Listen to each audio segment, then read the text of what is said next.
പ്രിയമുള്ളവരെ, നാം ഈ കാണുന്നതാണ് ജന്നത്തുൽ ബഖീ എന്നു പേരുള്ള മദീനയിലെ ഖബർസ്ഥാൻ.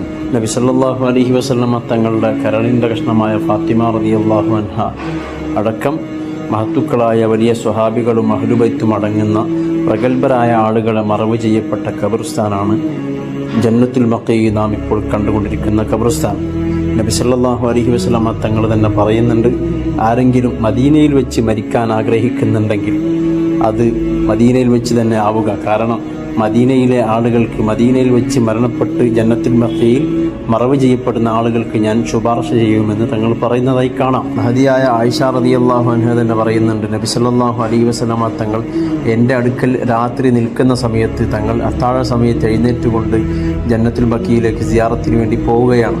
പോയി അവിടെയുള്ള മുഅ്മിനീങ്ങൾക്ക് വേണ്ടി ഇസ്തിഗ്ഫാർ ചെയ്ത് സിയാറത്ത് ചെയ്ത് റാഹത്തായി തിരിച്ചു വരും.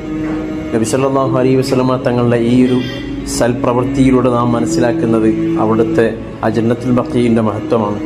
നബി സല്ലല്ലാഹു അലൈഹി വസല്ലമ തങ്ങളുടെ ഭാര്യമാരായ ഖദീജ റളിയല്ലാഹു അൻഹ, മൈമൂന റളിയല്ലാഹു അൻഹ, ഇവർ രണ്ടുപേരുമല്ലാത്ത ബാക്കിയുള്ള എല്ലാ ഭാര്യമാരും അന്ത്യവിശ്രമം കൊള്ളുന്നത്, അതുപോലെ തന്നെ നബി സല്ലല്ലാഹു അലൈഹി വസല്ലമ തങ്ങളുടെ മകനായ ഇബ്രാഹിം എന്നവരും അങ്ങനെ സ്വഹാബാക്കൾ ധാരാളം അന്ത്യവിശ്രമം കൊള്ളുന്നത് ഈ ജന്നത്തുൽ ബഖീ ആണ്. ജന്നത്തുൽ ബഖീന് വലിയ മഹത്വമുണ്ട്.